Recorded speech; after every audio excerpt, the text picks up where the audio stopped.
విజయనగరం జిల్లాలో దొంగలు రెచ్చిపోయారు. దత్తిరాజేరు మండలం కోమటపల్లిలోని 3 ఇళ్లు శివాలయంలో చోరీకి పాల్పడ్డారు. 6 తులాల బంగారం, అర కేజీ వెండి, 2 లక్షల రూపాయల నగదుతో పాటు ఒక బైక్ ఎత్తుకెళ్లారు.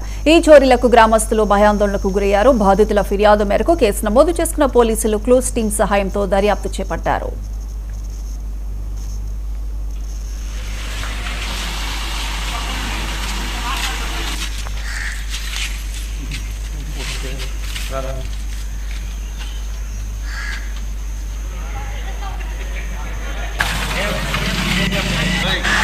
గ్రామం మాది.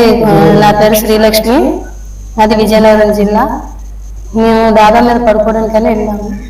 వెళ్ళేసరికి మేము వచ్చేలోపు అన్ని చిందరవందలు చేసి డబ్బులు బంగారం వెండి తీసేశారు. డబ్బులు 2 లక్షల రూపాయలు పోయాయి. 6 తులాల బంగారం, ఒక అర కేజీ లోపే ఉంటుంది వెండి, అంతే. చిల్లర డబ్బులు, ఈ మూలలో ఉన్న డబ్బులు కూడా చక్కబెట్టారు. మొత్తం చిందరవందలు చేస్తారు. డబ్బులు కూడా తీస్తారు, పిల్లలు దాచుకునే డబ్బులతో సహా తీస్తారు. అప్పుడు వెంటనే 5 అప్పుడు నేను డాబా మీద కిందకి దిగేసరికి అంతా చిందరవందలు ఉండగానే పోలీసులు ఫోన్ చేశారు. మా ఆయనగారు పిలిస్తే మా ఆయనగారు పోలీసులు ఫోన్ చేశారు. పోలీసులు రావడం జరిగింది, అన్ని చూడడం జరిగింది, అందరికీ ఇన్ఫర్మేషన్ చేశారు సార్.